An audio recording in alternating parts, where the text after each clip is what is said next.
Surat Paulus kepada jemaat di Roma. Roma pasal 1. Dari Paulus, hamba Kristus Yesus, yang dipanggil menjadi rasul dan dikuduskan untuk memberitakan Injil Allah. Injil itu telah dijanjikannya sebelumnya dengan perantaraan nabi-nabinya dalam kitab-kitab suci, tentang anaknya yang menurut daging diperanakkan dari keturunan Daud, dan menurut Roh Kekudusan dinyatakan oleh kebangkitannya dari antara orang mati, bahwa ia adalah anak Allah yang berkuasa, Yesus Kristus Tuhan kita. Dengan perantaraannya kami menerima kasih karunia dan jabatan rasul untuk menuntun semua bangsa, supaya mereka percaya dan taat kepada namanya. Kamu juga termasuk di antara mereka, kamu yang telah dipanggil menjadi milik Kristus. Kepada kamu sekalian yang tinggal di Roma, yang dikasihi Allah, yang dipanggil dan dijadikan orang-orang kudus, kasih karunia menyertai kamu, dan damai sejahtera dari Allah Bapa kita dan dari Tuhan Yesus Kristus. Pertama-tama aku mengucap syukur kepada Allahku oleh Yesus Kristus atas kamu sekalian, sebab telah tersiar kabar tentang imanmu di seluruh dunia. Karena Allah yang kulayani dengan segenap hatiku dalam pemberitaan Injil anaknya adalah saksiku, bahwa dalam doaku aku selalu mengingat kamu.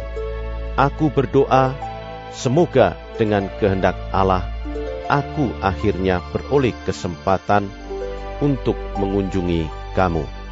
Sebab aku ingin melihat kamu untuk memberikan karunia rohani kepadamu guna menguatkan kamu, yaitu supaya aku ada di antara kamu dan turut terhibur oleh iman kita bersama, baik oleh imanmu maupun oleh imanku. Saudara-saudara, aku mau supaya kamu mengetahui bahwa aku telah sering berniat untuk datang kepadamu, tetapi hingga kini selalu aku terhalang, agar di tengah-tengahmu aku menemukan buah, seperti juga di tengah-tengah bangsa bukan Yahudi yang lain.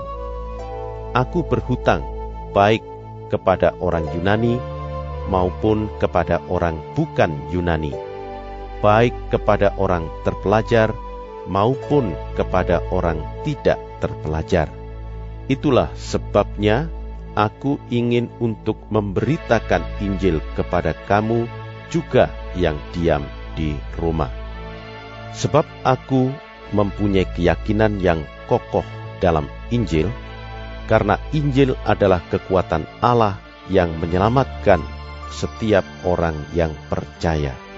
Pertama-tama orang Yahudi, tetapi juga orang Yunani. Sebab di dalamnya nyata kebenaran Allah yang bertolak dari iman dan memimpin kepada iman, seperti ada tertulis, orang benar akan hidup oleh iman. Sebab murka Allah nyata dari surga atas segala kefasikan dan kelaliman manusia yang menindas kebenaran dengan kelaliman.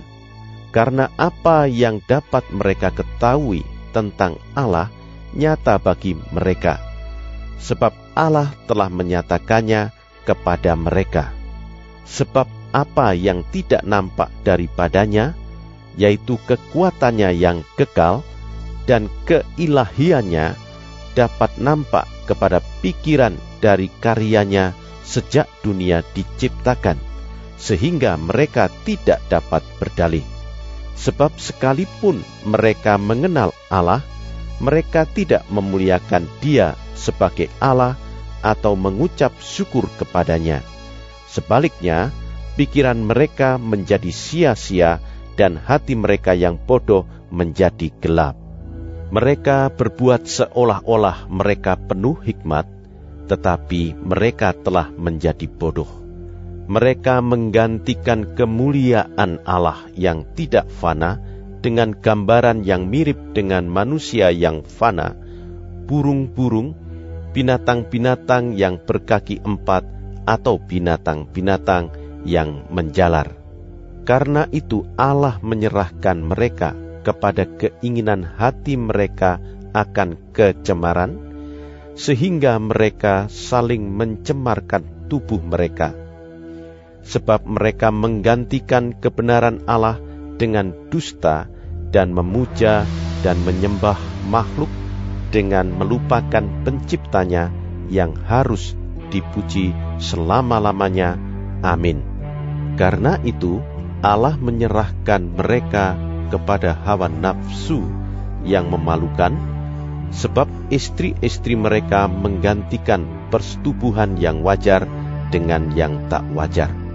Demikian juga suami-suami meninggalkan persetubuhan yang wajar dengan istri mereka dan menyala-nyala dalam berahi mereka seorang terhadap yang lain, sehingga mereka melakukan kemesuman laki-laki dengan laki-laki, dan karena itu mereka menerima dalam diri mereka balasan yang setimpal untuk kesesatan mereka. Dan karena mereka tidak merasa perlu untuk mengakui Allah, maka Allah menyerahkan mereka kepada pikiran-pikiran yang terkutuk, sehingga mereka melakukan apa yang tidak pantas, penuh dengan rupa-rupa kelaliman, kejahatan, keserakahan, dan kebusukan, penuh dengan dengki, pembunuhan, perselisihan, tipu muslihat, dan kefasikan. Mereka adalah pengumpat, pemfitnah, pembenci Allah, kurang ajar, congkak, sombong, pandai dalam kejahatan, tidak taat kepada orang tua, tidak berakal, tidak setia, tidak penyayang, tidak mengenal belas kasihan. Sebab walaupun mereka mengetahui tuntutan-tuntutan hukum Allah, yaitu bahwa setiap orang yang melakukan hal-hal demikian patut dihukum mati, mereka bukan saja melakukannya sendiri, tetapi mereka juga setuju dengan mereka yang melakukannya. Roma, pasal 2. Karena itu, hai manusia, siapapun juga engkau yang menghakimi orang lain, engkau sendiri tidak bebas dari salah. Sebab dalam menghakimi orang lain, engkau menghakimi dirimu sendiri, karena engkau yang menghakimi orang lain melakukan hal-hal yang sama. Tetapi kita tahu bahwa hukuman Allah berlangsung secara jujur atas mereka yang berbuat demikian. Dan engkau, hai manusia, engkau yang menghakimi mereka yang berbuat demikian, sedangkan engkau sendiri melakukannya juga. Adakah engkau sangka bahwa engkau akan luput dari hukuman Allah? Maukah engkau menganggap sepi kekayaan kemurahannya, kesabarannya, dan kelapangan hatinya? Tidakkah engkau tahu bahwa maksud kemurahan Allah ialah menuntun engkau kepada pertobatan? Tetapi oleh kekerasan hatimu yang tidak mau bertobat, engkau menimbun murka atas dirimu sendiri, pada hari waktu mana murka dan hukuman Allah yang adil akan dinyatakan.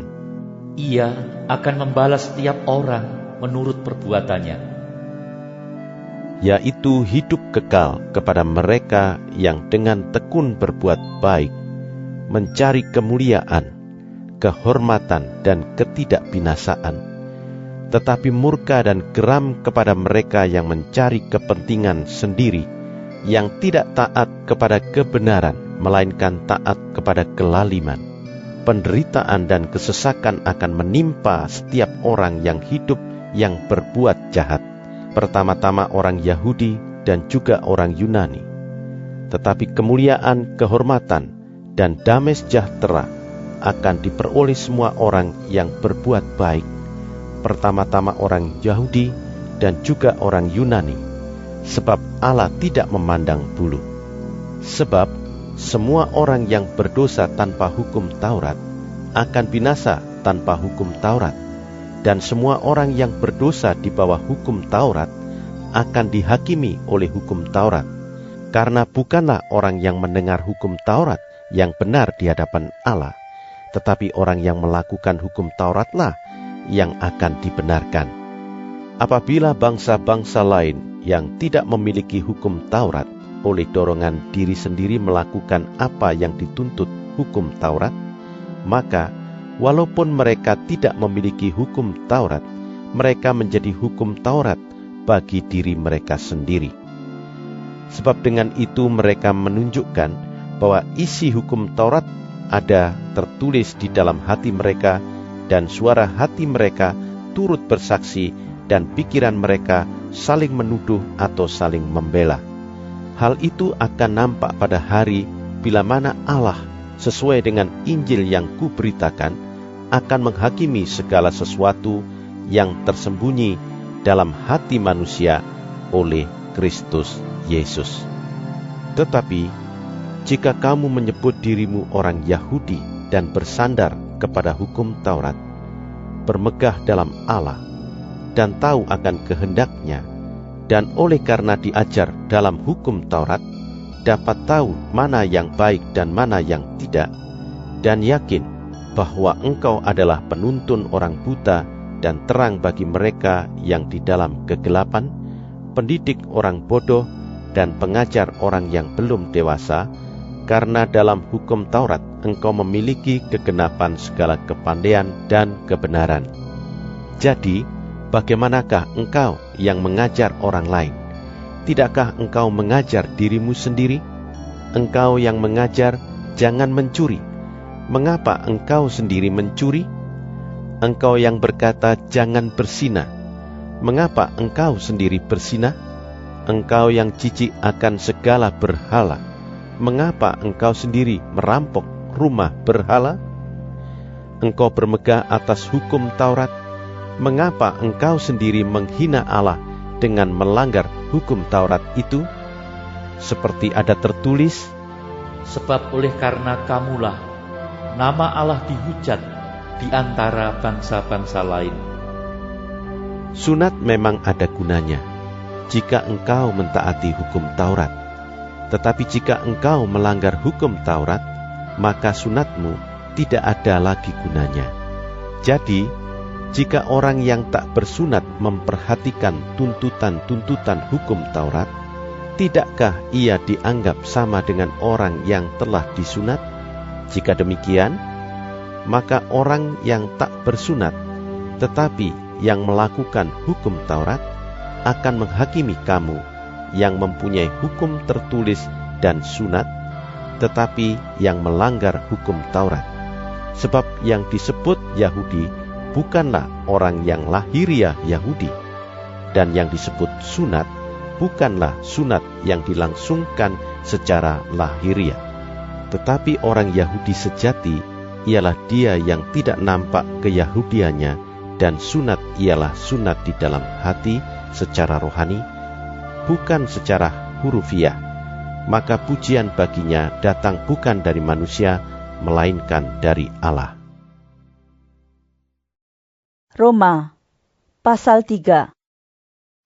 Jika demikian, apakah kelebihan orang Yahudi dan apakah gunanya sunat?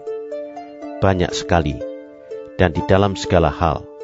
Pertama-tama, sebab kepada merekalah dipercayakan firman Allah. Jadi, bagaimana jika di antara mereka ada yang tidak setia? Dapatkah ketidaksetiaan itu membatalkan kesetiaan Allah? Sekali-kali tidak. Sebaliknya, Allah adalah benar dan semua manusia pembohong. Seperti ada tertulis, supaya engkau ternyata benar dalam segala firman-Mu, dan menang jika engkau dihakimi. tetapi jika ketidakbenaran kita menunjukkan kebenaran Allah, apakah yang akan kita katakan? Tidak adilkah Allah? aku berkata sebagai manusia, jika ia menampakkan murkanya? Sekali-kali tidak. Andai kata demikian, bagaimanakah Allah dapat menghakimi dunia? Tetapi jika kebenaran Allah oleh dostaku semakin melimpah bagi kemuliaannya, mengapa aku masih dihakimi lagi sebagai orang berdosa? Bukankah tidak benar fitnahan orang yang mengatakan bahwa kita berkata, marilah kita berbuat yang jahat supaya yang baik timbul daripadanya. Orang semacam itu sudah selayaknya mendapat hukuman. Jadi bagaimana? Adakah kita mempunyai kelebihan daripada orang lain? Sama sekali tidak. Sebab di atas telah kita tuduh baik orang Yahudi maupun orang Yunani, bahwa mereka semua ada di bawah kuasa dosa. Seperti ada tertulis, Tidak ada yang benar, seorang pun tidak. Tidak ada seorang pun yang berakal budi. Tidak ada seorang pun yang mencari Allah. Semua orang telah menyeleweng. Mereka semua tidak berguna. Tidak ada yang berbuat baik, seorang pun tidak. Kerongkongan mereka seperti kubur yang ternganga. Lidah mereka merayu-rayu. Bibir mereka mengandung bisa. Mulut mereka penuh dengan sumpah serapah. Kaki mereka cepat untuk menumpahkan darah. Keruntuhan dan kebinasaan mereka tinggalkan di jalan mereka. Dan jalan damai tidak mereka kenal. Rasa takut kepada Allah tidak ada pada orang itu. tetapi kita tahu bahwa segala sesuatu yang tercantum dalam kitab Taurat ditujukan kepada mereka yang hidup di bawah hukum Taurat, supaya tersumbat setiap mulut dan seluruh dunia jatuh ke bawah hukuman Allah. Sebab tidak seorang pun yang dapat dibenarkan di hadapan Allah oleh karena melakukan hukum Taurat, karena justru oleh hukum Taurat orang mengenal dosa. Tetapi sekarang, tanpa hukum Taurat, kebenaran Allah telah dinyatakan, seperti yang disaksikan dalam kitab Taurat dan kitab-kitab para nabi, yaitu kebenaran Allah karena iman dalam Yesus Kristus bagi semua orang yang percaya. Sebab tidak ada perbedaan, karena semua orang telah berbuat dosa dan telah kehilangan kemuliaan Allah, dan oleh kasih karunia telah dibenarkan dengan cuma-cuma karena penebusan dalam Kristus Yesus. Kristus Yesus telah ditentukan Allah menjadi jalan pendamaian karena iman dalam darah-Nya. Hal ini dibuatnya untuk menunjukkan keadilannya, karena Ia telah membiarkan dosa-dosa yang telah terjadi dahulu pada masa kesabarannya. Maksudnya ialah untuk menunjukkan keadilannya pada masa ini, supaya nyata bahwa Ia benar dan juga membenarkan orang yang percaya kepada Yesus. Jika demikian, apakah dasarnya untuk bermegah? Tidak ada. Berdasarkan apa? Berdasarkan perbuatan? Tidak, melainkan berdasarkan iman. Karena kami yakin bahwa manusia dibenarkan karena iman, dan bukan karena ia melakukan hukum Taurat. Atau, adakah Allah hanya Allah orang Yahudi saja? Bukankah Ia juga adalah Allah bangsa-bangsa lain? Ya benar, Ia juga adalah Allah bangsa-bangsa lain. Artinya, kalau ada satu Allah yang akan membenarkan baik orang-orang bersunat karena iman, maupun orang-orang tak bersunat juga karena iman. Jika demikian, adakah kami membatalkan hukum Taurat karena iman? Sama sekali tidak. Sebaliknya, kami meneguhkannya. Roma, pasal 4. Jadi, apakah akan kita katakan tentang Abraham, bapa leluhur jasmani kita? Sebab, jikalau Abraham dibenarkan karena perbuatannya, maka ia beroleh dasar untuk bermegah, tetapi tidak di hadapan Allah. Sebab, apakah dikatakan nas kitab suci? Lalu percayalah Abraham kepada Tuhan, dan Tuhan memperhitungkan hal itu kepadanya sebagai kebenaran. Kalau ada orang yang bekerja, upahnya tidak diperhitungkan sebagai hadiah, tetapi sebagai haknya. Tetapi kalau ada orang yang tidak bekerja, namun percaya kepada Dia yang membenarkan orang durhaka, imannya diperhitungkan menjadi kebenaran. Seperti juga Daud menyebut, berbahagia orang yang dibenarkan Allah bukan berdasarkan perbuatannya. Berbahagialah orang yang diampuni pelanggaran-pelanggarannya dan yang ditutupi dosa-dosanya. Berbahagialah manusia yang kesalahannya tidak diperhitungkan Tuhan kepadanya. Adakah ucapan bahagia ini hanya berlaku bagi orang bersunat saja, atau juga bagi orang tak bersunat? Sebab telah kami katakan bahwa kepada Abraham iman diperhitungkan sebagai kebenaran. Dalam keadaan manakah hal itu diperhitungkan? Sebelum atau sesudah ia disunat? Bukan sesudah disunat, tetapi sebelumnya. Dan tanda sunat itu diterimanya sebagai meterai kebenaran berdasarkan iman yang ditunjukkannya sebelum ia bersunat. Demikianlah ia dapat menjadi bapa semua orang percaya yang tak bersunat, supaya kebenaran diperhitungkan kepada mereka, dan juga menjadi bapa orang-orang bersunat, yaitu mereka yang bukan hanya bersunat, tetapi juga mengikuti jejak iman Abraham, bapa leluhur kita, pada masa ia belum disunat. Sebab bukan karena hukum Taurat telah diberikan janji kepada Abraham dan keturunannya bahwa ia akan memiliki dunia, tetapi karena kebenaran berdasarkan iman. Sebab jika mereka yang mengharapkannya dari hukum Taurat menerima bagian yang dijanjikan Allah, maka sia-sialah iman dan batalah janji itu. Karena hukum Taurat membangkitkan murka, tetapi di mana tidak ada hukum Taurat, di situ tidak ada juga pelanggaran. Karena itulah kebenaran berdasarkan iman, supaya merupakan kasih karunia, sehingga janji itu berlaku bagi semua keturunan Abraham, bukan hanya bagi mereka yang hidup dari hukum Taurat, tetapi juga bagi mereka yang hidup dari iman Abraham. Sebab Abraham adalah bapa kita semua. Seperti ada tertulis, Engkau telah kutetapkan menjadi bapa banyak bangsa. Di hadapan Allah yang kepadanya ia percaya, yaitu Allah yang menghidupkan orang mati dan yang menjadikan dengan firman-Nya apa yang tidak ada menjadi ada. Sebab sekalipun tidak ada dasar untuk berharap, namun Abraham berharap juga dan percaya bahwa ia akan menjadi bapa banyak bangsa menurut yang telah difirmankan, Demikianlah banyaknya nanti keturunanmu.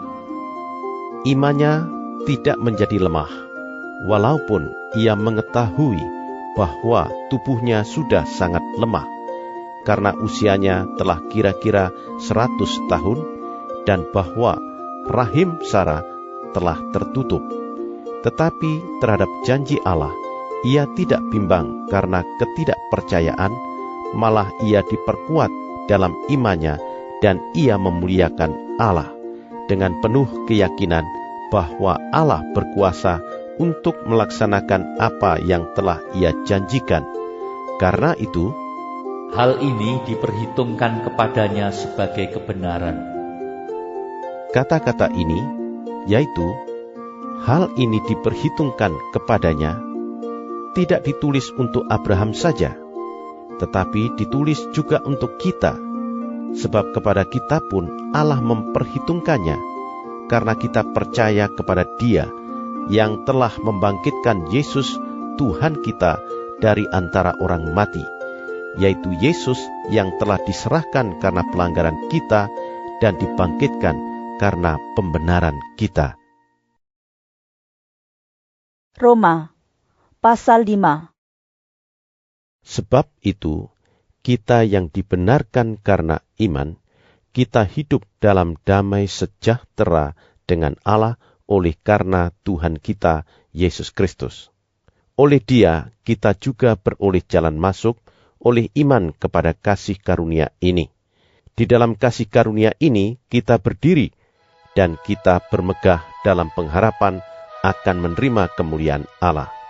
Dan bukan hanya itu saja, kita malah bermegah juga dalam kesengsaraan kita, karena kita tahu bahwa kesengsaraan itu menimbulkan ketekunan, dan ketekunan menimbulkan tahan uji, dan tahan uji menimbulkan pengharapan.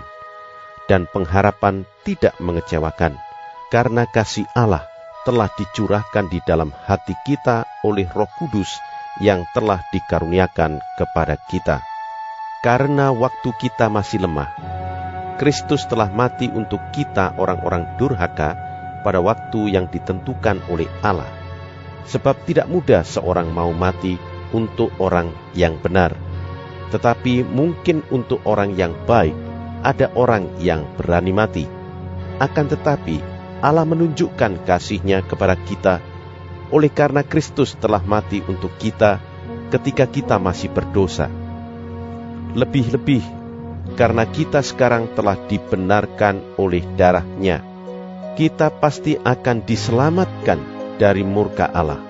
Sebab jikalau kita ketika masih seteru diperdamaikan dengan Allah oleh kematian anak-Nya, lebih-lebih kita yang sekarang telah diperdamaikan pasti akan diselamatkan oleh hidup-Nya. Dan bukan hanya itu saja, kita malah bermegah dalam Allah oleh Yesus Kristus Tuhan kita, sebab oleh Dia kita telah menerima pendamaian itu. Sebab itu, sama seperti dosa telah masuk ke dalam dunia oleh satu orang, dan oleh dosa itu juga maut, demikianlah maut itu telah menjalar kepada semua orang, karena semua orang telah berbuat dosa. Sebab sebelum hukum Taurat ada, telah ada dosa di dunia, tetapi dosa itu tidak diperhitungkan kalau tidak ada hukum Taurat. Sungguh pun demikian, maut telah berkuasa dari zaman Adam sampai kepada zaman Musa, juga atas mereka yang tidak berbuat dosa dengan cara yang sama, seperti yang telah dibuat oleh Adam, yang adalah gambaran Dia yang akan datang. Tetapi karunia Allah tidaklah sama dengan pelanggaran Adam. Sebab, jika karena pelanggaran satu orang, semua orang telah jatuh di dalam kuasa maut, jauh lebih besar lagi kasih karunia Allah dan karunia-Nya yang dilimpahkannya atas semua orang karena satu orang, yaitu Yesus Kristus. Dan kasih karunia tidak berimbangan dengan dosa satu orang. Sebab penghakiman atas satu pelanggaran itu telah mengakibatkan penghukuman, tetapi penganugerahan karunia atas banyak pelanggaran itu mengakibatkan pembenaran. Sebab jika oleh dosa satu orang, maut telah berkuasa oleh satu orang itu, maka lebih benar lagi mereka yang telah menerima kelimpahan kasih karunia dan anugerah kebenaran akan hidup dan berkuasa oleh karena satu orang itu, yaitu Yesus Kristus. Sebab itu, sama seperti oleh satu pelanggaran semua orang beroleh penghukuman, demikian pula oleh satu perbuatan kebenaran semua orang beroleh pembenaran untuk hidup. Jadi sama seperti oleh ketidaktaatan satu orang, semua orang telah menjadi orang berdosa, demikian pula oleh ketaatan satu orang, semua orang menjadi orang benar. Tetapi hukum Taurat ditambahkan supaya pelanggaran menjadi semakin banyak, dan di mana dosa bertambah banyak, di sana kasih karunia menjadi berlimpah-limpah. Supaya sama seperti dosa berkuasa dalam alam maut, demikian kasih karunia akan berkuasa oleh kebenaran untuk hidup yang kekal oleh Yesus Kristus Tuhan kita. Roma pasal 6. Jika demikian, apakah yang hendak kita katakan? Bolehkah kita bertekun dalam dosa supaya semakin bertambah kasih karunia itu? Sekali-kali tidak. Bukankah kita telah mati bagi dosa? Bagaimanakah kita masih dapat hidup di dalamnya? Atau tidak tahukah kamu bahwa kita semua yang telah dibaptis dalam Kristus telah dibaptis dalam kematiannya? Dengan demikian, kita telah dikuburkan bersama-sama dengan Dia oleh baptisan dalam kematian, supaya sama seperti Kristus telah dibangkitkan dari antara orang mati oleh kemuliaan Bapa, demikian juga kita akan hidup dalam hidup yang baru. Sebab jika kita telah menjadi satu dengan apa yang sama dengan kematiannya, kita juga akan menjadi satu dengan apa yang sama dengan kebangkitannya. Karena kita tahu bahwa manusia lama kita telah turut disalibkan, supaya tubuh dosa kita hilang kuasanya, agar jangan kita menghambakan diri lagi kepada dosa. Sebab siapa yang telah mati, ia telah bebas dari dosa. Jadi jika kita telah mati dengan Kristus, kita percaya bahwa kita akan hidup juga dengan Dia. Karena kita tahu bahwa Kristus sesudah Ia bangkit dari antara orang mati, tidak mati lagi. Maut tidak berkuasa lagi atas Dia, sebab kematiannya adalah kematian terhadap dosa, satu kali dan untuk selama-lamanya, dan kehidupannya adalah kehidupan bagi Allah. Demikianlah hendaknya kamu memandangnya, bahwa kamu telah mati bagi dosa, tetapi kamu hidup bagi Allah dalam Kristus Yesus. Sebab itu, hendaklah dosa jangan berkuasa lagi di dalam tubuhmu yang fana, supaya kamu jangan lagi menuruti keinginannya, dan janganlah kamu menyerahkan anggota-anggota tubuhmu kepada dosa untuk dipakai sebagai senjata kelaliman. Tetapi serahkanlah dirimu kepada Allah sebagai orang-orang yang dahulu mati, tetapi yang sekarang hidup. Dan serahkanlah anggota-anggota tubuhmu kepada Allah untuk menjadi senjata-senjata kebenaran. Sebab kamu tidak akan dikuasai lagi oleh dosa, karena kamu tidak berada di bawah hukum Taurat, tetapi di bawah kasih karunia. Jadi bagaimana? Apakah kita akan berbuat dosa karena kita tidak berada di bawah hukum Taurat, tetapi di bawah kasih karunia? Sekali-kali tidak. Apakah kamu tidak tahu bahwa apabila kamu menyerahkan dirimu kepada seseorang sebagai hamba untuk mentaatinya, kamu adalah hamba orang itu, yang harus kamu taati, baik dalam dosa yang memimpin kamu kepada kematian, maupun dalam ketaatan yang memimpin kamu kepada kebenaran. Tetapi syukurlah kepada Allah, dahulu memang kamu hamba dosa, tetapi sekarang kamu dengan segenap hati telah mentaati pengajaran yang telah diteruskan kepadamu. Kamu telah dimerdekakan dari dosa dan menjadi hamba kebenaran. Aku mengatakan hal ini secara manusia karena kelemahan kamu, sebab sama seperti kamu telah menyerahkan anggota-anggota tubuhmu menjadi hamba kecemaran dan kedurhakaan yang membawa kamu kepada kedurhakaan, demikian hal kamu sekarang harus menyerahkan anggota-anggota tubuhmu menjadi hamba kebenaran yang membawa kamu kepada pengudusan. Sebab waktu kamu hamba dosa, kamu bebas dari kebenaran. Dan buah apakah yang kamu petik daripadanya? Semuanya itu menyebabkan kamu merasa malu sekarang, karena kesudahan semuanya itu ialah kematian. Tetapi sekarang, setelah kamu dimerdekakan dari dosa, dan setelah kamu menjadi hamba Allah, kamu beroleh buah yang membawa kamu kepada pengudusan, dan sebagai kesudahannya ialah hidup yang kekal. Sebab upah dosa ialah maut, tetapi karunia Allah ialah hidup yang kekal dalam Kristus Yesus Tuhan kita. Roma, pasal 7. Apakah kamu tidak tahu, saudara-saudara? Sebab aku berbicara kepada mereka yang mengetahui hukum, bahwa hukum berkuasa atas seseorang selama orang itu hidup. Sebab seorang istri terikat oleh hukum kepada suaminya selama suaminya itu hidup. Akan tetapi, apabila suaminya itu mati, bebaslah ia dari hukum yang mengikatnya kepada suaminya itu. Jadi selama suaminya hidup, ia dianggap berzinah kalau ia menjadi istri laki-laki lain. Tetapi jika suaminya telah mati, ia bebas dari hukum, sehingga ia bukanlah berzinah kalau ia menjadi istri laki-laki lain.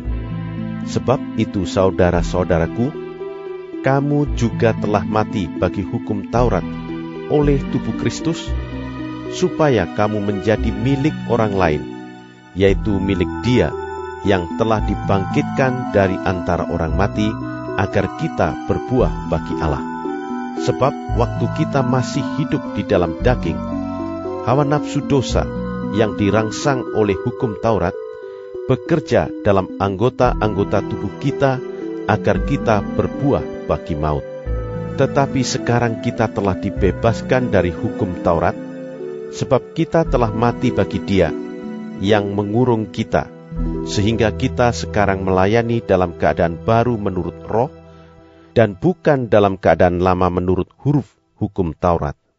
Jika demikian, apakah yang hendak kita katakan?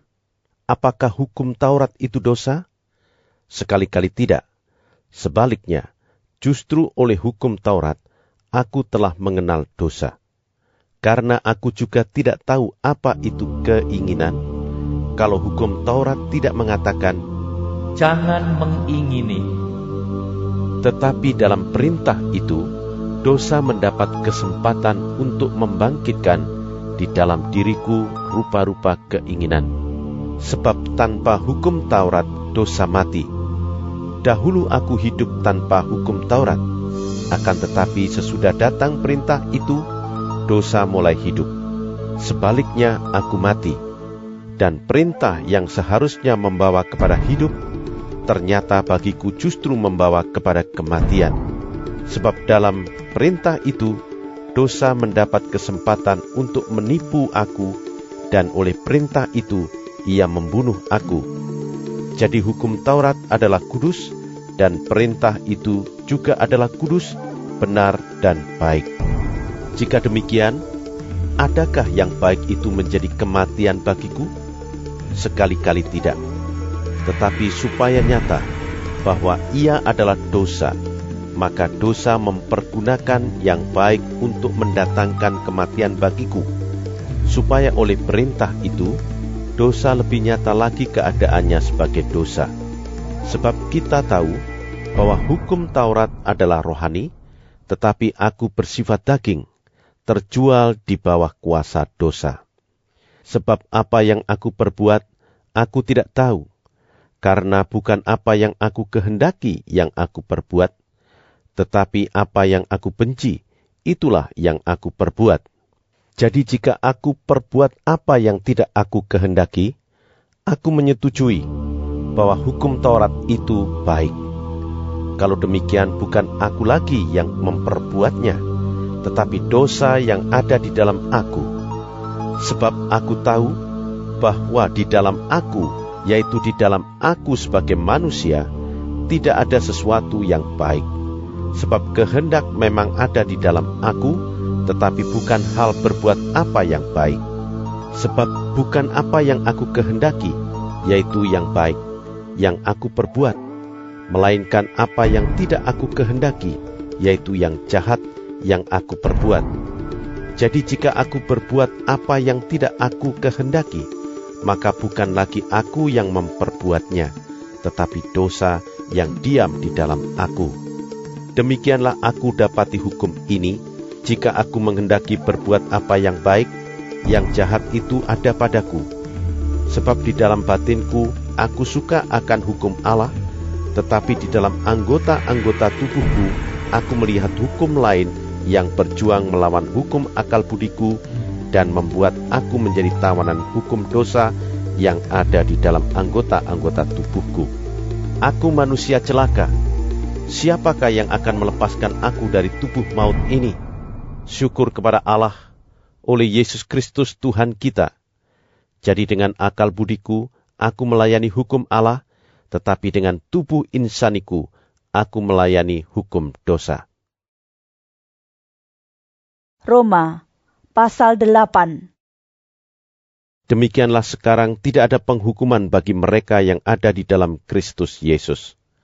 Roh yang memberi hidup telah memerdekakan kamu dalam Kristus dari hukum dosa dan hukum maut. Sebab apa yang tidak mungkin dilakukan hukum Taurat, karena tak berdaya oleh daging, telah dilakukan oleh Allah. Dengan jalan mengutus anaknya sendiri dalam daging, yang serupa dengan daging yang dikuasai dosa karena dosa. Ia telah menjatuhkan hukuman atas dosa di dalam daging, supaya tuntutan hukum Taurat digenapi di dalam kita, yang tidak hidup menurut daging, tetapi menurut roh. Sebab mereka yang hidup menurut daging, memikirkan hal-hal yang dari daging. Mereka yang hidup menurut roh, memikirkan hal-hal yang dari roh. Karena keinginan daging adalah maut, tetapi keinginan roh adalah hidup dan damai sejahtera. Sebab keinginan daging adalah perseteruan terhadap Allah, karena ia tidak takluk kepada hukum Allah. Hal ini memang tidak mungkin baginya. Mereka yang hidup dalam daging tidak mungkin berkenan kepada Allah. Tetapi kamu tidak hidup dalam daging, melainkan dalam roh, jika memang roh Allah diam di dalam kamu. Tetapi jika orang tidak memiliki roh Kristus, ia bukan milik Kristus. Tetapi jika Kristus ada di dalam kamu, maka tubuh memang mati karena dosa, tetapi roh adalah kehidupan oleh karena kebenaran.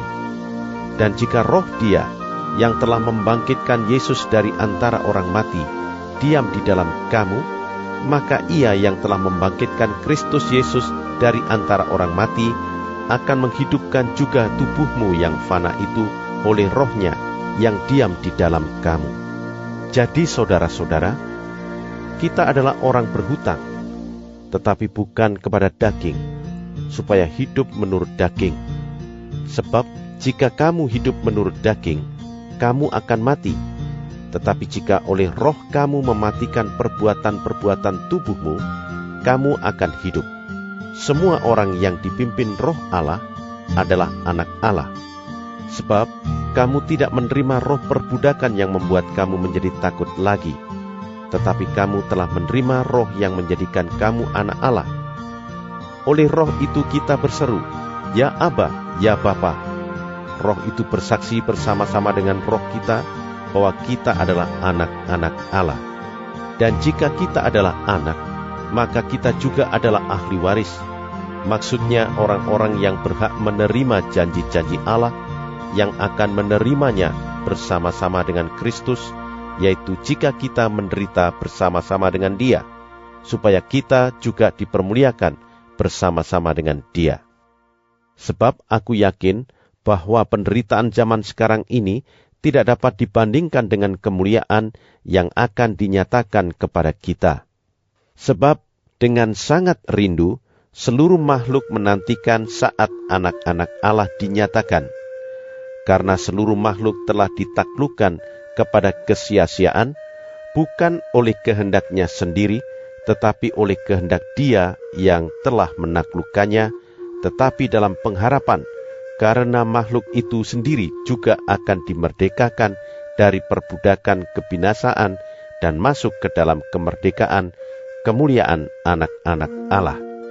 Sebab kita tahu bahwa sampai sekarang segala makhluk sama-sama mengeluh dan sama-sama merasa sakit bersalin. Dan bukan hanya mereka saja, tetapi kita yang telah menerima karunia sulung roh, kita juga mengeluh dalam hati kita sambil menantikan pengangkatan sebagai anak, yaitu pembebasan tubuh kita.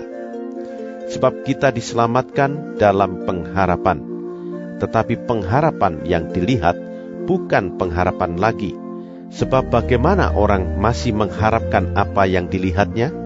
Tetapi jika kita mengharapkan apa yang tidak kita lihat, kita menantikannya dengan tekun. Demikian juga Roh membantu kita dalam kelemahan kita, sebab kita tidak tahu bagaimana sebenarnya harus berdoa, tetapi Roh sendiri berdoa untuk kita kepada Allah dengan keluhan-keluhan yang tidak terucapkan. Dan Allah yang menyelidiki hati nurani mengetahui maksud Roh itu, yaitu bahwa Ia, sesuai dengan kehendak Allah, berdoa untuk orang-orang kudus.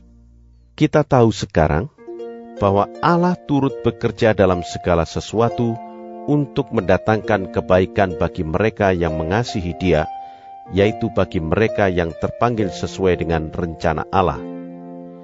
Sebab semua orang yang dipilihnya dari semula, mereka juga ditentukannya dari semula untuk menjadi serupa dengan gambaran anaknya, supaya Ia, anaknya itu, menjadi yang sulung di antara banyak saudara. Dan mereka yang ditentukannya dari semula, mereka itu juga dipanggilnya.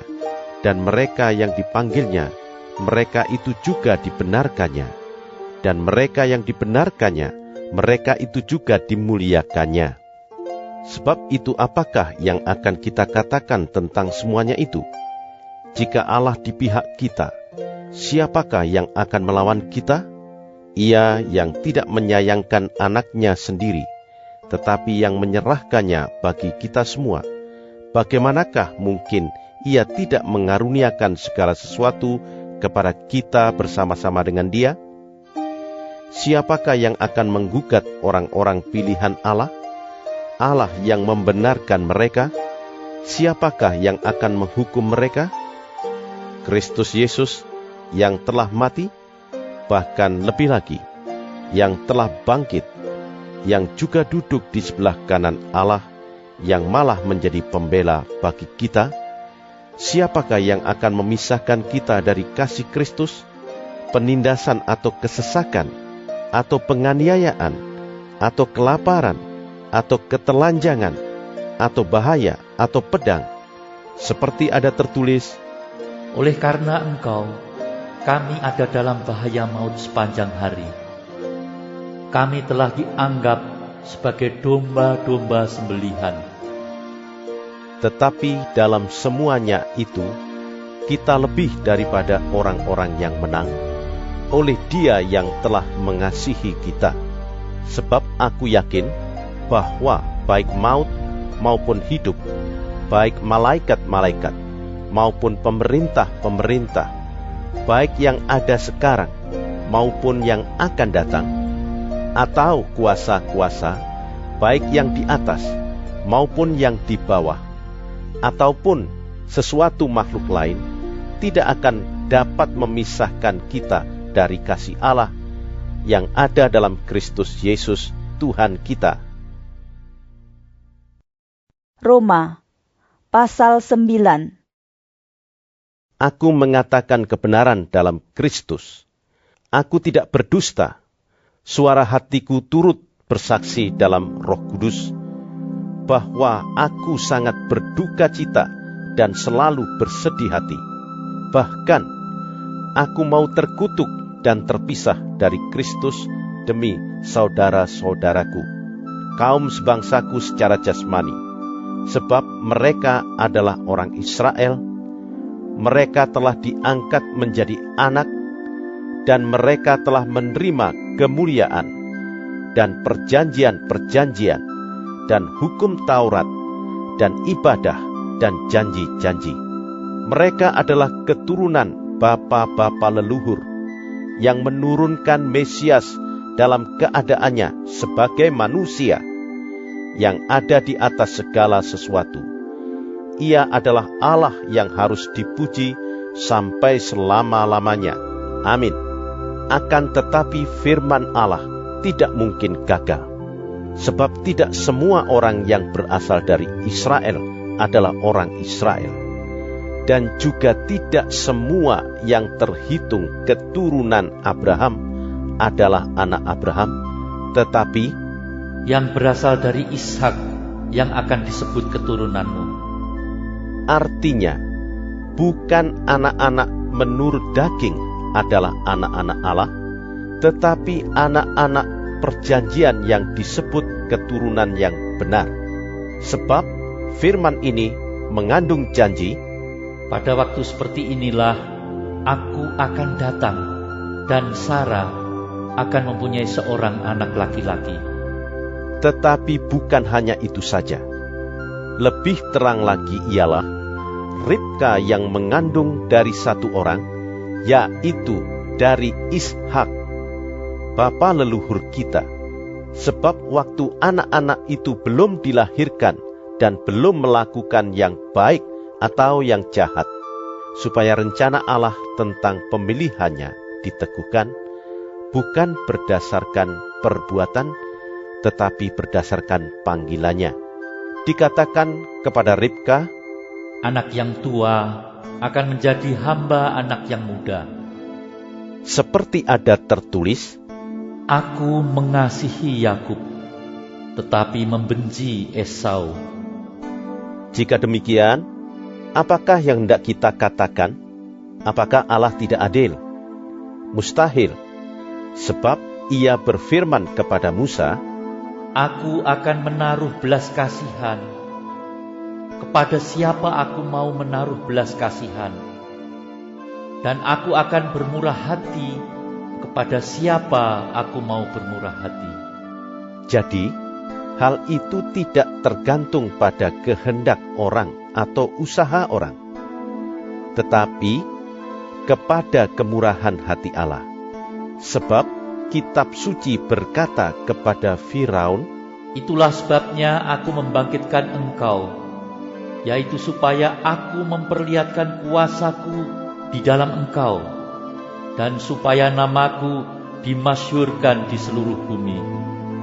Jadi, Ia menaruh belas kasihan kepada siapa yang dikehendakinya, dan Ia menegarkan hati siapa yang dikehendakinya. Sekarang kamu akan berkata kepadaku, jika demikian, apalagi yang masih disalahkannya? Sebab siapa yang menentang kehendaknya? Siapakah kamu, hai manusia? Maka kamu membantah Allah? Dapatkah yang dibentuk berkata kepada yang membentuknya, mengapakah engkau membentuk aku demikian? Apakah tukang periuk tidak mempunyai hak atas tanah liatnya? Untuk membuat dari gumpal yang sama suatu benda untuk dipakai guna tujuan yang mulia, dan suatu benda lain untuk dipakai guna tujuan yang biasa. Jadi, kalau untuk menunjukkan murkanya dan menyatakan kuasanya, Allah menaruh kesabaran yang besar terhadap benda-benda kemurkaannya yang telah disiapkan untuk kebinasaan, justru untuk menyatakan kekayaan kemuliaannya atas benda-benda belas kasihannya yang telah dipersiapkannya untuk kemuliaan, yaitu kita yang telah dipanggilnya bukan hanya dari antara orang Yahudi, tetapi juga dari antara bangsa-bangsa lain. Seperti yang difirmankannya juga dalam kitab Nabi Hosea, yang bukan umatku akan kusebut umatku, dan yang bukan kekasih, kekasih. Dan di tempat di mana akan dikatakan kepada mereka, kamu ini bukanlah umatku, di sana akan dikatakan kepada mereka, anak-anak Allah yang hidup. Dan Yesaya berseru tentang Israel, sekalipun jumlah anak Israel seperti pasir di laut, namun hanya sisanya akan diselamatkan. Sebab apa yang telah difirmankannya akan dilakukan Tuhan di atas bumi, sempurna, dan segera. Dan seperti yang dikatakan Yesaya sebelumnya, seandainya Tuhan semesta alam tidak meninggalkan pada kita keturunan, kita sudah menjadi seperti Sodom dan sama seperti Gomora. Jika demikian, apakah yang hendak kita katakan? Ini, bahwa bangsa-bangsa lain yang tidak mengejar kebenaran telah beroleh kebenaran, yaitu kebenaran karena iman. Tetapi bahwa Israel sungguh pun mengejar hukum yang akan mendatangkan kebenaran, tidaklah sampai kepada hukum itu. Mengapa tidak? Karena Israel mengejarnya bukan karena iman, tetapi karena perbuatan. Mereka tersandung pada batu sandungan, seperti ada tertulis, sesungguhnya aku meletakkan di Sion sebuah batu sentuhan dan sebuah batu sandungan, dan siapa yang percaya kepadanya tidak akan dipermalukan. Roma pasal 10.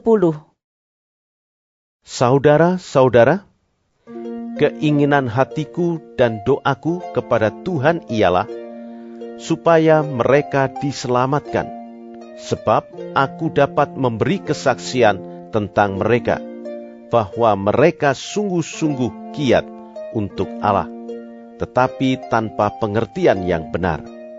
Sebab oleh karena mereka tidak mengenal kebenaran Allah, dan oleh karena mereka berusaha untuk mendirikan kebenaran mereka sendiri, maka mereka tidak takluk kepada kebenaran Allah. Sebab Kristus adalah kegenapan hukum Taurat, sehingga kebenaran diperoleh tiap-tiap orang yang percaya. Sebab Musa menulis tentang kebenaran karena hukum Taurat, orang yang melakukannya akan hidup karenanya. Tetapi kebenaran karena iman berkata demikian, jangan katakan di dalam hatimu, siapakah akan naik ke surga? Yaitu untuk membawa Yesus turun. Atau siapakah akan turun ke jurang maut? Yaitu untuk membawa Kristus naik dari antara orang mati. Tetapi apakah katanya? Ini, firman itu dekat kepadamu, yakni di dalam mulutmu dan di dalam hatimu. Itulah firman iman yang kami beritakan. Sebab jika kamu mengaku dengan mulutmu bahwa Yesus adalah Tuhan, dan percaya dalam hatimu bahwa Allah telah membangkitkan Dia dari antara orang mati, maka kamu akan diselamatkan.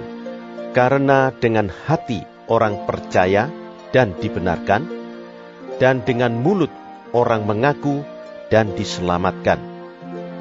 Karena kitab suci berkata, barang siapa yang percaya kepada Dia tidak akan dipermalukan. Sebab tidak ada perbedaan antara orang Yahudi dan orang Yunani, karena Allah yang satu itu adalah Tuhan dari semua orang, kaya bagi semua orang yang berseru kepadanya. Sebab barang siapa yang berseru kepada nama Tuhan akan diselamatkan. Tetapi bagaimana mereka dapat berseru kepadanya jika mereka tidak percaya kepada Dia? Bagaimana mereka dapat percaya kepada Dia jika mereka tidak mendengar tentang Dia? Bagaimana mereka mendengar tentang Dia jika tidak ada yang memberitakannya?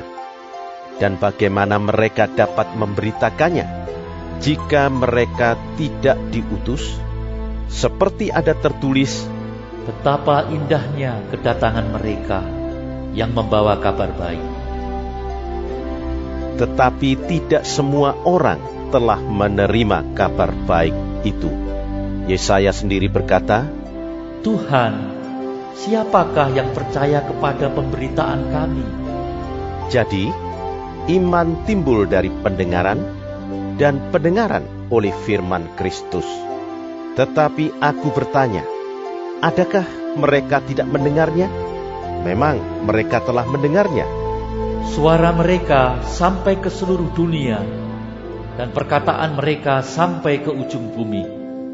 Tetapi aku bertanya, adakah Israel menanggapnya? Pertama-tama Musa berkata, Aku menjadikan kamu cemburu terhadap orang-orang yang bukan umat, dan membangkitkan amarahmu terhadap bangsa yang bebal. dan dengan berani Yesaya mengatakan, Aku telah berkenan ditemukan mereka yang tidak mencari aku. Aku telah menampakkan diri kepada mereka yang tidak menanyakan aku. tetapi tentang Israel ia berkata, Sepanjang hari aku telah mengulurkan tanganku kepada bangsa yang tidak taat dan yang membantah. Roma pasal 11. maka aku bertanya, adakah Allah mungkin telah menolak umatnya? Sekali-kali tidak. Karena aku sendiri pun orang Israel dari keturunan Abraham, dari suku Benyamin. Allah tidak menolak umatnya yang dipilihnya. Ataukah kamu tidak tahu apa yang dikatakan kitab suci tentang Elia waktu ia mengadukan Israel kepada Allah?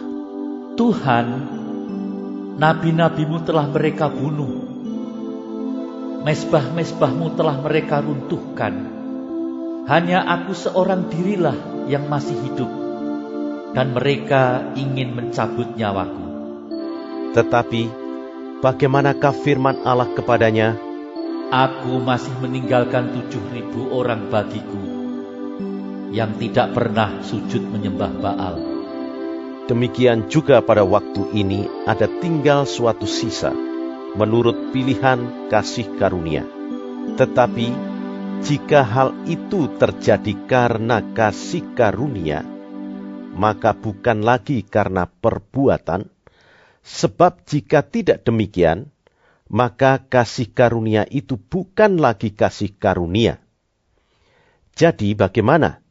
Israel tidak memperoleh apa yang dikejarnya, tetapi orang-orang yang terpilih telah memperolehnya, dan orang-orang yang lain telah tegar hatinya, seperti ada tertulis, Allah membuat mereka tidur nyenyak, memberikan mata untuk tidak melihat, dan telinga untuk tidak mendengar, sampai kepada hari sekarang ini.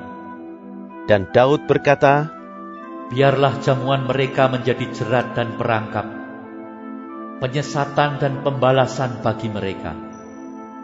Dan biarlah mata mereka menjadi gelap, sehingga mereka tidak melihat, dan buatlah punggung mereka terus-menerus membungkuk.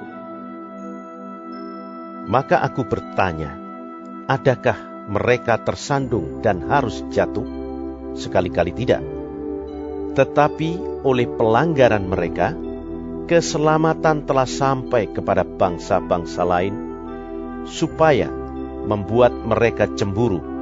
Sebab jika pelanggaran mereka berarti kekayaan bagi dunia, dan kekurangan mereka kekayaan bagi bangsa-bangsa lain, terlebih-lebih lagi kesempurnaan mereka.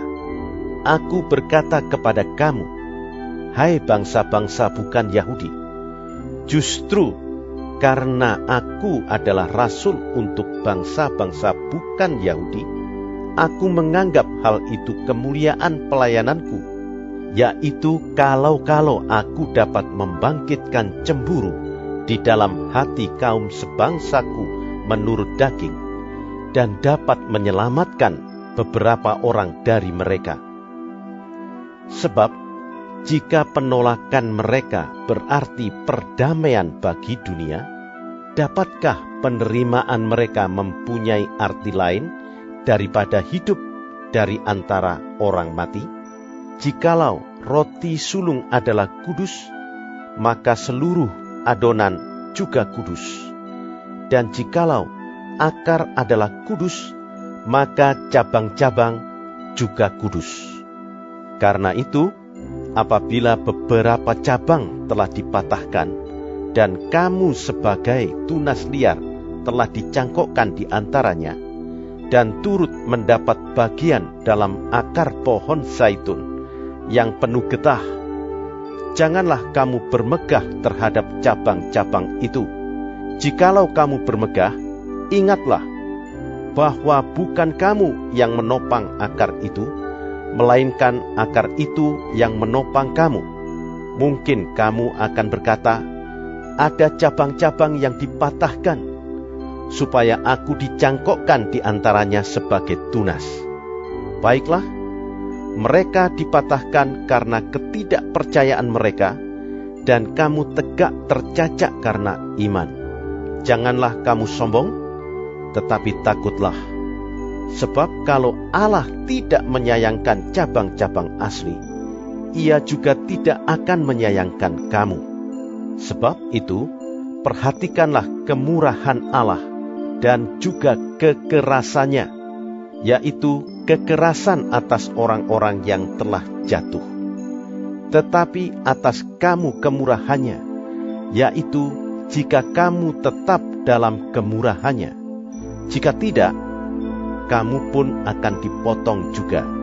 Tetapi mereka pun akan dicangkokkan kembali, jika mereka tidak tetap dalam ketidakpercayaan mereka.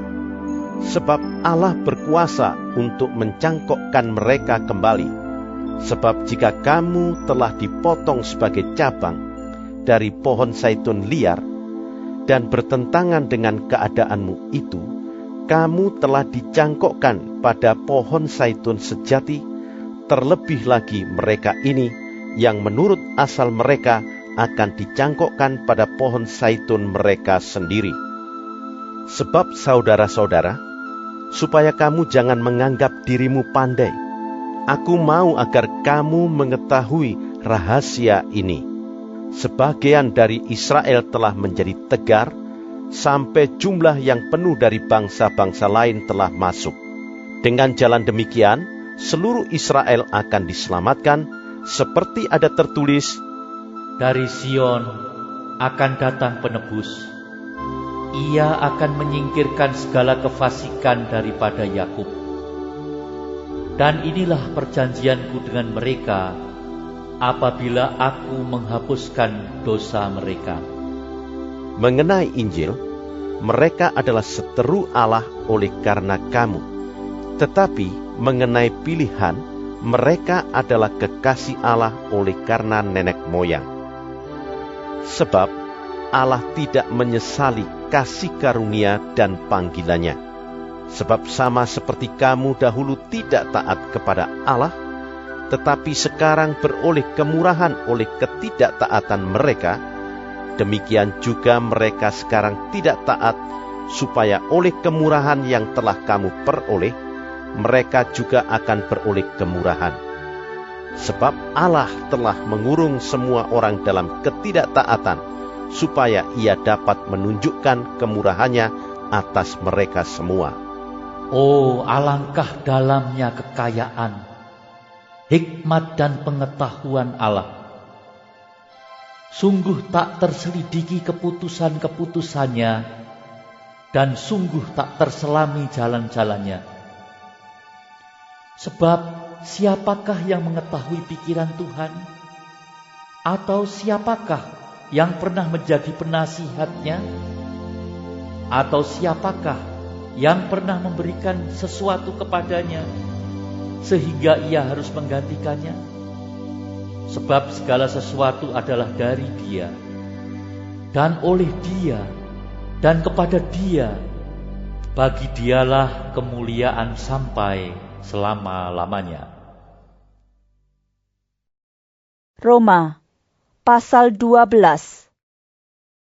Karena itu saudara-saudara, demi kemurahan Allah, aku menasihatkan kamu, supaya kamu mempersembahkan tubuhmu sebagai persembahan yang hidup, yang kudus, dan yang berkenan kepada Allah.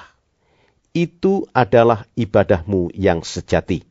Janganlah kamu menjadi serupa dengan dunia ini, tetapi berubahlah oleh pembaharuan budimu, sehingga kamu dapat membedakan manakah kehendak Allah, apa yang baik, yang berkenan kepada Allah, dan yang sempurna. Berdasarkan kasih karunia yang dianugerahkan kepadaku, aku berkata kepada setiap orang di antara kamu, janganlah kamu memikirkan hal-hal yang lebih tinggi daripada yang patut kamu pikirkan, tetapi hendaklah kamu berpikir begitu rupa, sehingga kamu menguasai diri menurut ukuran iman yang dikaruniakan Allah kepada kamu masing-masing. Sebab sama seperti pada satu tubuh, kita mempunyai banyak anggota, tetapi tidak semua anggota itu mempunyai tugas yang sama. Demikian juga kita, walaupun banyak, adalah satu tubuh di dalam Kristus, tetapi kita masing-masing adalah anggota yang seorang terhadap yang lain. Demikianlah, kita mempunyai karunia yang berlain-lainan menurut kasih karunia yang dianugerahkan kepada kita. Jika karunia itu adalah untuk bernubuat, baiklah kita melakukannya sesuai dengan iman kita.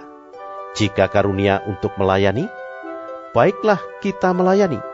Jika karunia untuk mengajar, baiklah kita mengajar. Jika karunia untuk menasihati, baiklah kita menasihati. Siapa yang membagi-bagikan sesuatu, hendaklah ia melakukannya dengan hati yang ikhlas.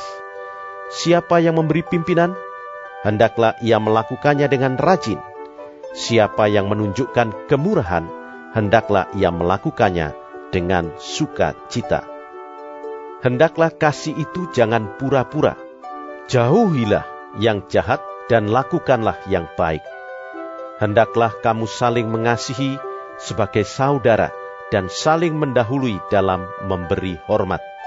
Janganlah hendaknya kerajinanmu kendor, biarlah rohmu menyala-nyala dan layanilah Tuhan. Bersukacitalah dalam pengharapan, sabarlah dalam kesesakan, dan bertekunlah dalam doa.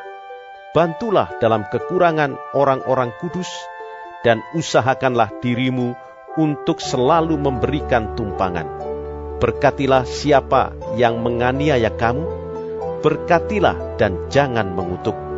Bersukacitalah dengan orang yang bersukacita, dan menangislah dengan orang yang menangis. Hendaklah kamu sehati sepikir dalam hidupmu bersama. Janganlah kamu memikirkan perkara-perkara yang tinggi, tetapi arahkanlah dirimu kepada perkara-perkara yang sederhana. Janganlah menganggap dirimu pandai, janganlah membalas kejahatan dengan kejahatan. Lakukanlah apa yang baik bagi semua orang. Sedapat-dapatnya, kalau hal itu bergantung padamu, hiduplah dalam perdamaian dengan semua orang. Saudara-saudaraku yang kekasih, janganlah kamu sendiri menuntut pembalasan, tetapi berilah tempat kepada murka Allah, sebab ada tertulis, pembalasan itu adalah hakku. Akulah yang akan menuntut pembalasan. Firman Tuhan. Tetapi jika seterumu lapar, berilah dia makan. Jika ia haus, berilah dia minum. Dengan berbuat demikian, kamu menumpukkan bara api di atas kepalanya. Janganlah kamu kalah terhadap kejahatan, tetapi kalahkanlah kejahatan dengan kebaikan. Roma pasal 13. Tiap-tiap orang harus takluk kepada pemerintah yang di atasnya, sebab tidak ada pemerintah yang tidak berasal dari Allah, dan pemerintah-pemerintah yang ada ditetapkan oleh Allah. Sebab itu, barang siapa melawan pemerintah, ia melawan ketetapan Allah, dan siapa yang melakukannya akan mendatangkan hukuman atas dirinya. Sebab jika seorang berbuat baik, ia tidak usah takut kepada pemerintah. Hanya jika ia berbuat jahat. Maukah kamu hidup tanpa takut terhadap pemerintah? Perbuatlah apa yang baik, dan kamu akan beroleh pujian daripadanya. Karena pemerintah adalah hamba Allah untuk kebaikanmu. Tetapi jika engkau berbuat jahat, takutlah akan dia, karena tidak percuma pemerintah menyandang pedang. Pemerintah adalah hamba Allah untuk membalaskan murka Allah atas mereka yang berbuat jahat. Sebab itu perlu kita menaklukkan diri, bukan saja oleh karena kemurkaan Allah, tetapi juga oleh karena suara hati kita. Itulah juga sebabnya, maka kamu membayar pajak. Karena mereka yang mengurus hal itu adalah pelayan-pelayan Allah. Bayarlah kepada semua orang apa yang harus kamu bayar. Pajak kepada orang yang berhak menerima pajak, cukai kepada orang yang berhak menerima cukai. Rasa takut kepada orang yang berhak menerima rasa takut, dan hormat kepada orang yang berhak menerima hormat. Janganlah kamu berhutang apa-apa kepada siapapun juga, tetapi hendaklah kamu saling mengasihi. Sebab barang siapa mengasihi sesamanya manusia, ia sudah memenuhi hukum Taurat. Karena firman, Jangan berzina, jangan membunuh, jangan mencuri, jangan mengingini, dan firman lain manapun juga sudah tersimpul dalam firman ini, yaitu, kasihilah sesamamu manusia seperti dirimu sendiri. kasih tidak berbuat jahat terhadap sesama manusia. Karena itu kasih adalah kegenapan hukum Taurat. Hal ini harus kamu lakukan karena kamu mengetahui keadaan waktu sekarang, yaitu bahwa saatnya telah tiba bagi kamu untuk bangun dari tidur. Sebab sekarang keselamatan sudah lebih dekat bagi kita daripada waktu kita menjadi percaya. Hari sudah jauh malam, telah hampir siang. Sebab itu marilah kita menanggalkan perbuatan-perbuatan kegelapan dan mengenakan perlengkapan senjata terang. Marilah kita hidup dengan sopan, seperti pada siang hari. Jangan dalam pesta pora dan kemabukan. Jangan dalam percabulan dan hawa nafsu. Jangan dalam perselisihan dan iri hati.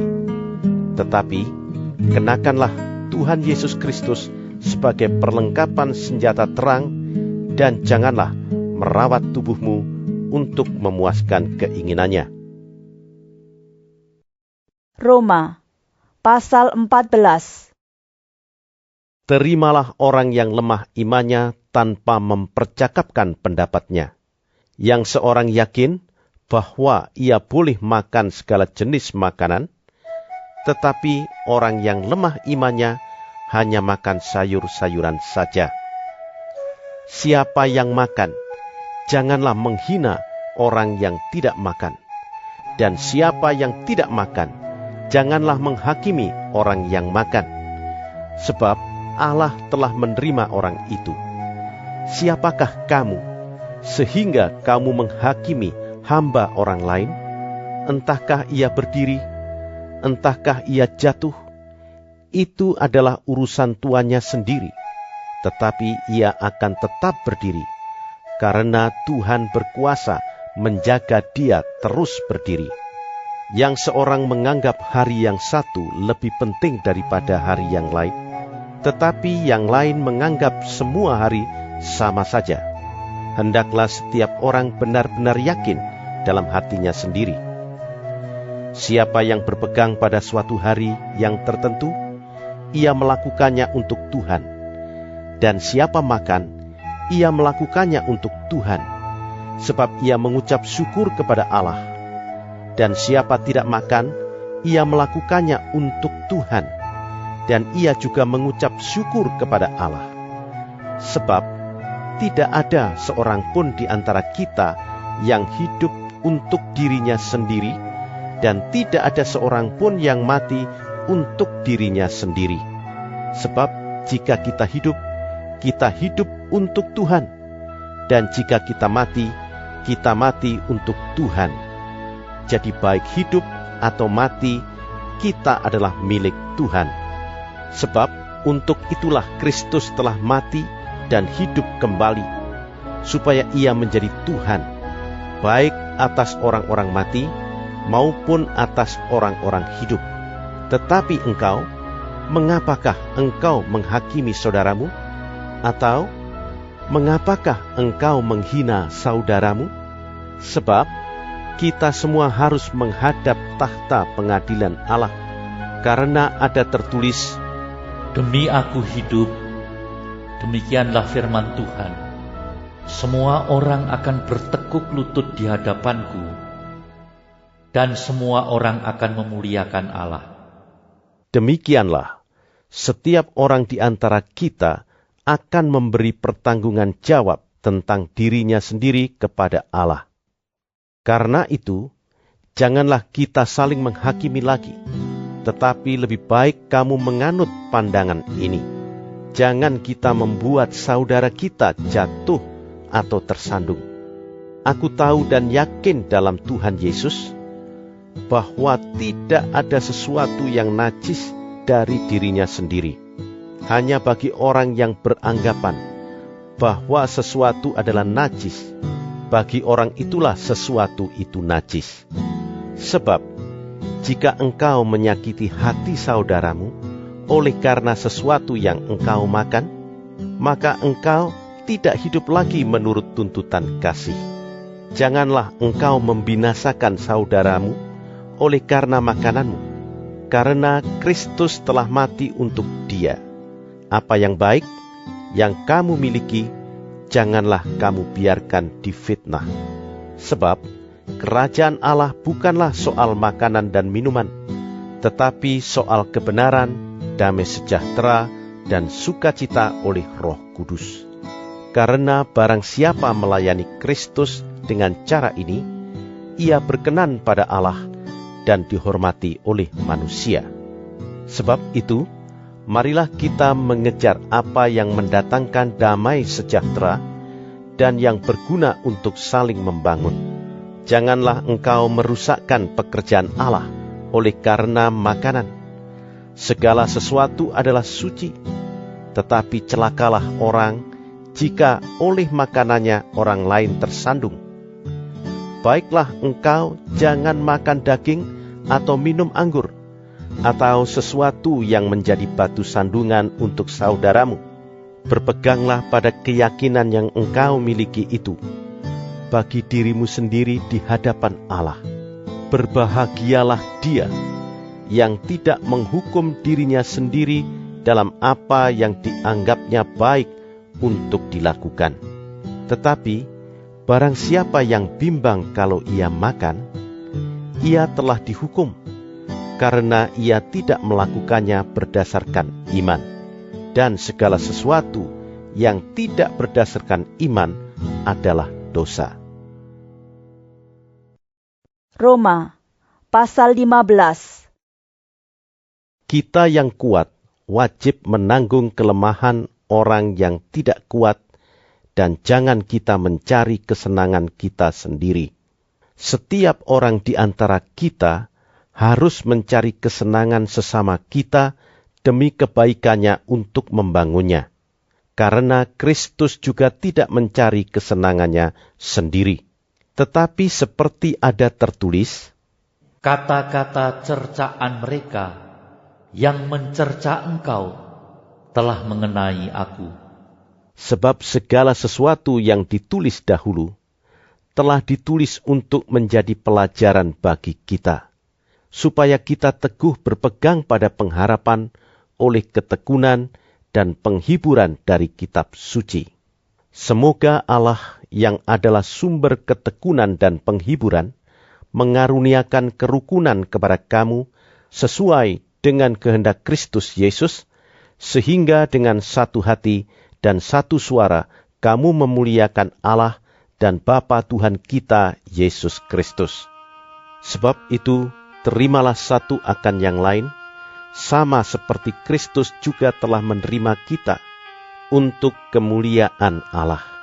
Yang aku maksudkan ialah bahwa oleh karena kebenaran Allah, Kristus telah menjadi pelayan orang-orang bersunat untuk mengokohkan janji yang telah diberikannya kepada nenek moyang kita, dan untuk memungkinkan bangsa-bangsa supaya mereka memuliakan Allah karena rahmat-Nya, seperti ada tertulis, Sebab itu aku akan memuliakan engkau di antara bangsa-bangsa dan menyanyikan mazmur bagi namamu.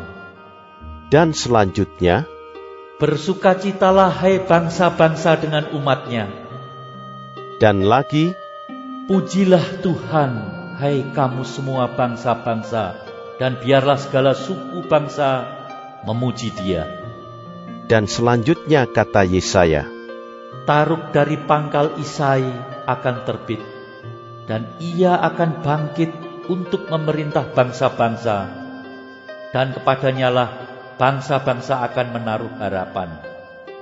semoga Allah, sumber pengharapan, memenuhi kamu dengan segala sukacita dan damai sejahtera dalam iman kamu, supaya oleh kekuatan Roh Kudus kamu berlimpah-limpah dalam pengharapan.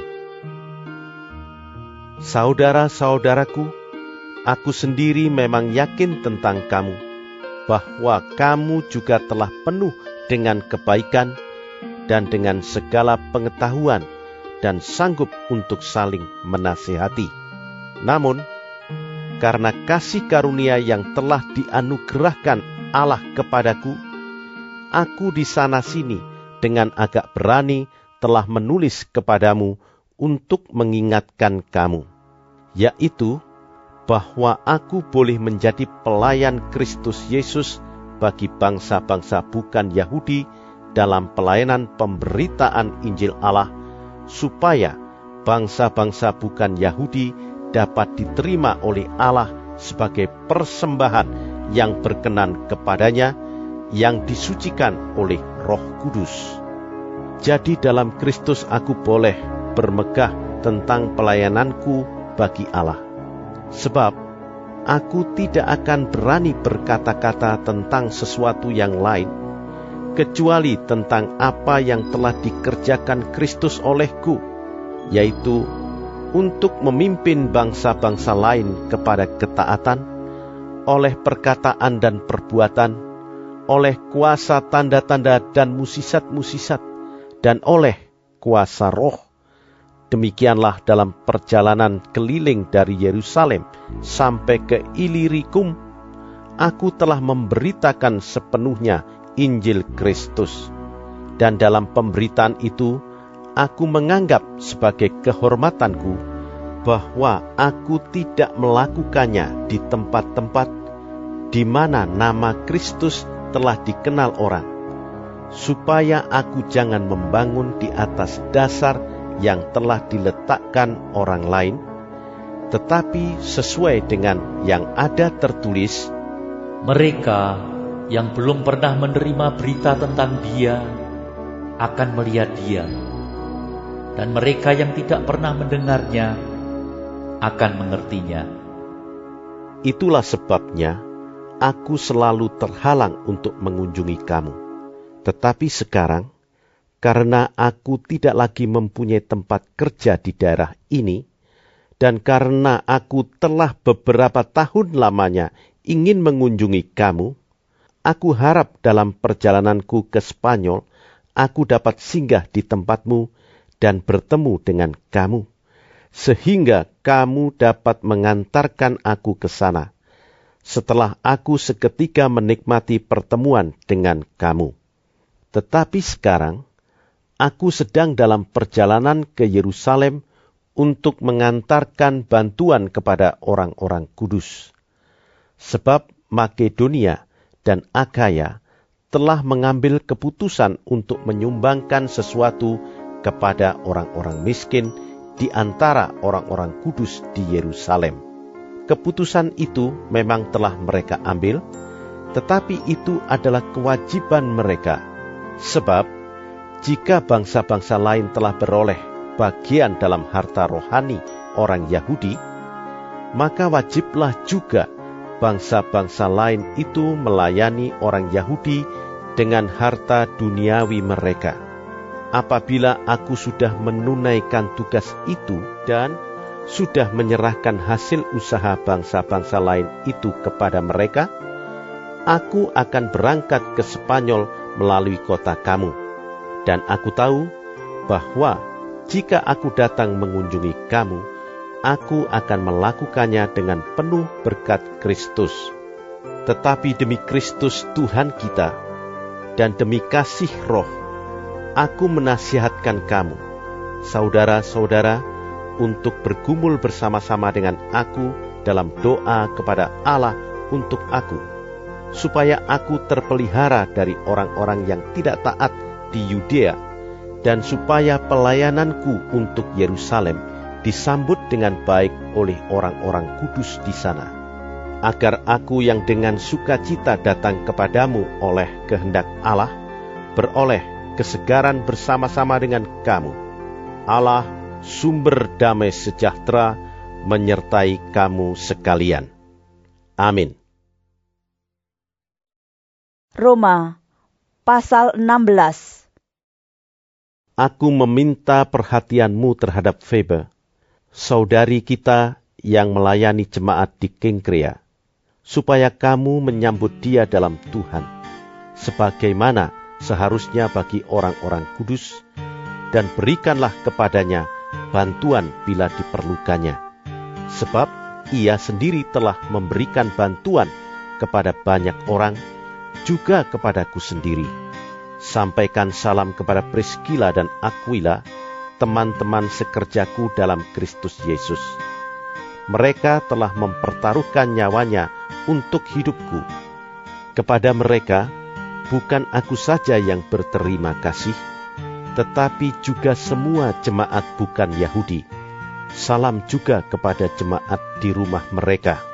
Salam kepada Epenetus, saudara yang kukasihi, yang adalah buah pertama dari daerah Asia untuk Kristus.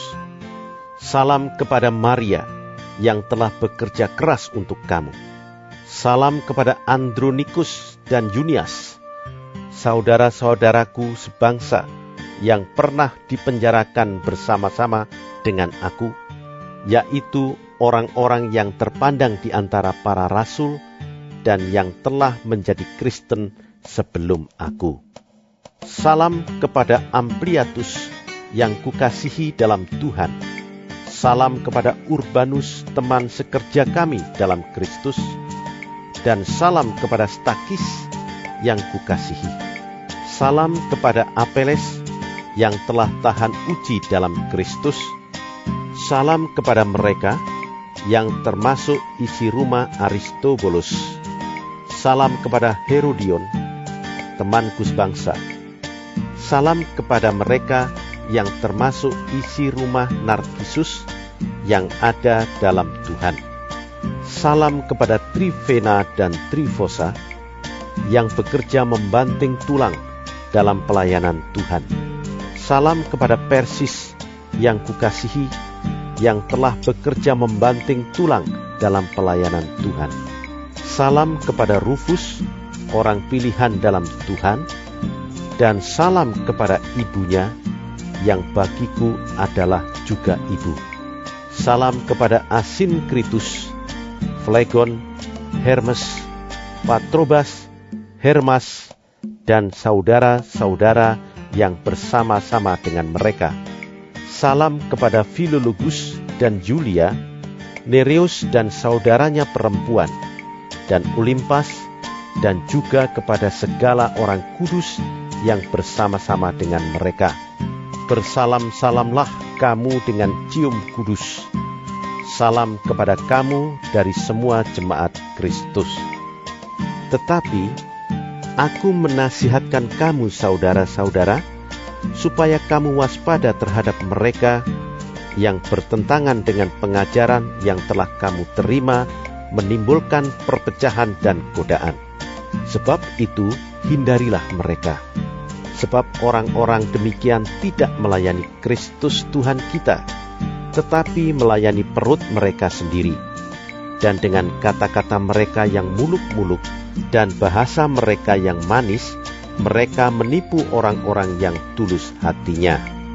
Kabar tentang ketaatanmu telah terdengar oleh semua orang. Sebab itu, aku bersukacita tentang kamu. Tetapi, aku ingin supaya kamu bijaksana terhadap apa yang baik dan bersih terhadap apa yang jahat. Semoga Allah, sumber damai sejahtera, segera akan menghancurkan iblis di bawah kakimu. Kasih karunia Yesus, Tuhan kita, menyertai kamu. Salam kepada kamu dari Timotius, temanku sekerja, dan dari Lukius, Yason, dan Sosipater, teman-temanku sebangsa. Salam dalam Tuhan kepada kamu dari Tertius, yaitu aku yang menulis surat ini. Salam kepada kamu dari Gaius, yang memberi tumpangan kepadaku, dan kepada seluruh jemaat. Salam kepada kamu dari Erastus, bendahara negeri, dan dari Quartus, saudara kita. Kasih karunia Yesus Kristus Tuhan kita menyertai kamu sekalian. Amin. Bagi Dia yang berkuasa menguatkan kamu, menurut Injil yang kumasyurkan dan pemberitaan tentang Yesus Kristus, sesuai dengan pernyataan rahasia yang didiamkan berabad-abad lamanya, tetapi yang sekarang telah dinyatakan dan yang menurut perintah Allah yang abadi, telah diberitakan oleh kitab-kitab para nabi kepada segala bangsa untuk membimbing mereka kepada ketaatan iman. Bagi Dia, satu-satunya Allah yang penuh hikmat, oleh Yesus Kristus segala kemuliaan sampai selama-lamanya. Amin.